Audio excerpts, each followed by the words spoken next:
नमस्कार दोस्तों, आपका फिर से स्वागत है फॉरेक्स गुरुजी इस यूट्यूब चैनल पर। और जैसे कि बहुत सारे लोग कमेंट कर रहे थे कि अपडेट दो। लेकिन हमने पिछली वीडियो में अपडेट देखा था ईडी केस के रिगार्डिंग, और उस केस में क्या हुआ, जो कि लगभग 14 दिसंबर को हमने देखा था। उसके बाद जो है फरवरी में डेट जो है हमें मिल चुकी है। और उस बीच बहुत सारे लोगों के कमेंट आ रहे थे कि सर कुछ अपडेट चाहिए और हमें अपडेट दो। लेकिन ऐसा कुछ फिक्स अपडेट नहीं था, क्योंकि अलग-अलग प्लेटफ़ॉर्म पर अलग-अलग लोगों के माध्यम से अलग-अलग जानकारी दे रहे थे लोग, और वो जानकारी कितनी सही है, उसके बारे में कोई भी पता नहीं था। इसकी वजह से मैंने वो जानकारी आपके साथ शेयर नहीं की।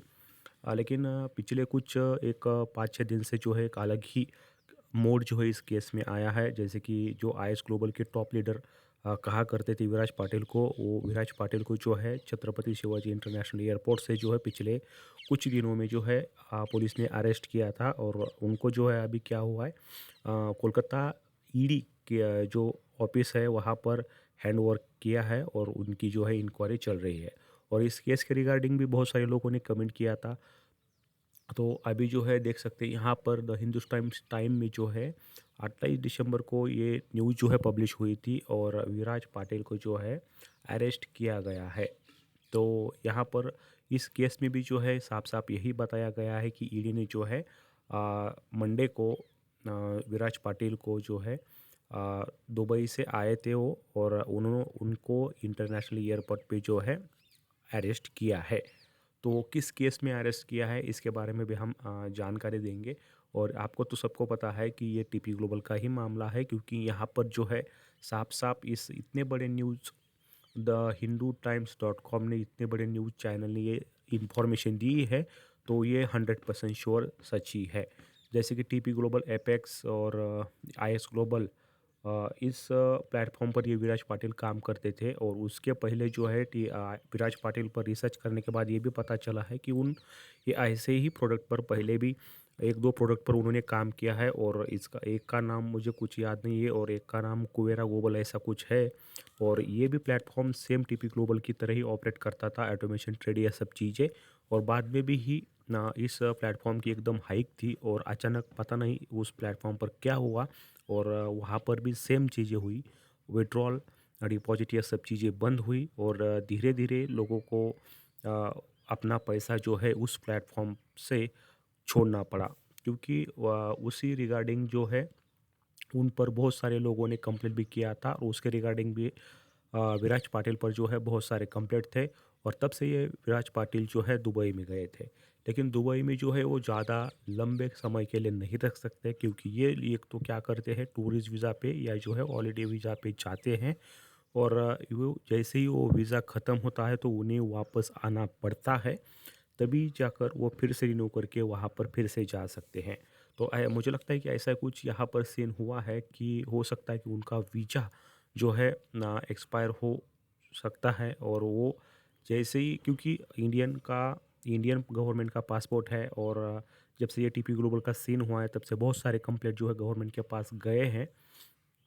तो अ, विराज पाटिल पर नाम लेकर जो है बहुत सारे कंप्लेंट फाइल हुए हैं। आईएस ग्लोबल पर भी बड़े-बड़े लीडर पर भी है, लोगों ने कंप्लेंट फाइल किए हैं। तो एक प्रकार से गवर्नमेंट को ये हाईलाइट, वो नाम जो है हाईलाइट हो चुका है। और उस नाम पर जो है पासपोर्ट पर पता चल सकता है कि ये आदमी जो है कितने दिन के लिए गया है, वापस कब आएगा, उसका जो भी वीज़ा है वो ख़त्म कब होगा। तो तभी ये जानकारी जो है गवर्नमेंट के पास ऑलरेडी थी।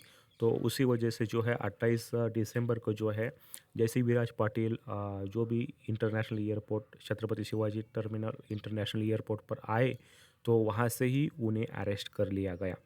और ईडी ने किया है कि अभी साफ-साफ यहाँ पर बताया गया है कि वो जो है एक आईएस ग्लोबल के बड़े लीडर थे, और टीपी ग्लोबल एपेक्स के लिए भी उन्होंने काम किया था, जो कि फॉरेक्स ट्रेडिंग के लिए काम किया करते थे। और उन पर जो है एक आरोप भी है मनी लॉन्ड्रिंग का। और उसे रिगार्डिंग जो भी कोलकाता पुलिस ने भी उनके खिलाफ एक्शन लिए हैं, जैसे कि टीएम ट्रेडर्स और केके ट्रेडर्स, जो कि मनी लॉन्ड्रिंग के केस में उन पर इंक्वायरी की है। और वही अकाउंट जो है टीपी ग्लोबल के सीज किए थे ईडी ने।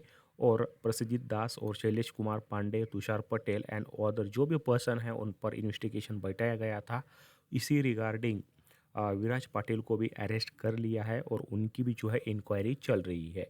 और जो भी मुंबई पुलिस है उन्होंने कलकत्ता पुलिस को उसको हैंडओवर किया है और अभी जो है उनकी इंक्वायरी विराज पाटिल की इंक्वायरी जो है ईडी कर रही है।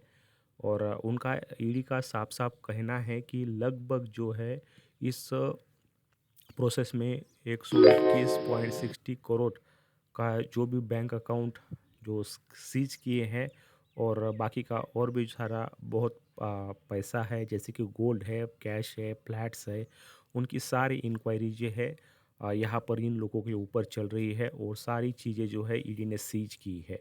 बस यही ईडी ने जो है यहाँ पर बोला है विराज पाटिल के रिगार्डिंग। लेकिन इस न्यूज़ का और हमारे विड्रॉल का कुछ कनेक्शन है या नहीं, इसके बारे में मुझे कोई भी ठोस जानकारी नहीं है। और सुनने में तो यही भी आया है कि ये जो है विड्रॉल का एक पार्ट है।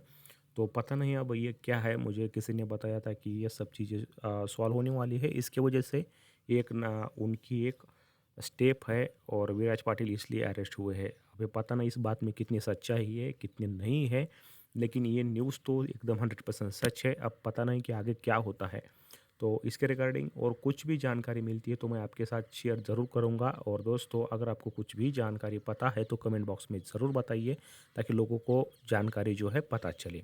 और जैसे कि बाइनेंस के रिगार्डिंग भी एक बहुत बड़ा प्रॉब्लम हुआ है, तो आप ज़रा सावधान रहिए, क्योंकि बाइनेंस को भी जो है हाईलाइट किया है आरबीआई ने और बाइनेंस को कुछ कंडीशन रखी है। अगर बाइनेंस वो कंडीशन मंजूर करता है तो ही आप जो है यूएसडीटी या पी2पी का लेन-देन कर सकते हैं। अगर इंडियन गवर्नमेंट ने बाइनेंस का यूआरएल ब्लॉक किया, तो आप जो है बाइनेंस का एप्लीकेशन, वेबसाइट इंडिया में एक्सेस नहीं कर सकते। लेकिन बाइनेंस का इंडिया में बहुत बड़ा यूज़र स्पेस है, तो बाइनेंस नहीं चाहेगा कि इंडिया से वो पूरा मार्केट जो है खो दे। तो अगर आपके पास बाइनेंस में यूएसडीटी है, तो आप उसे विड्रॉल कर लें या कहीं शिफ्ट कर लें, लेकिन बाइनेंस में कुछ दिनों के लिए जो भी डिपॉज़िट है वह ना रखें। तो दोस्तों, अगर इसके रिगार्डिंग कोई और जानकारी होती है तो आपके साथ ज़रूर शेयर करूँगा और जानकारी मिलते ही आपको ज़रूर बताऊँगा। तो दोस्तों, मिलते हैं एक नई अगली वीडियो में, तब तक के लिए जय हिंद, जय भारत, धन्यवाद।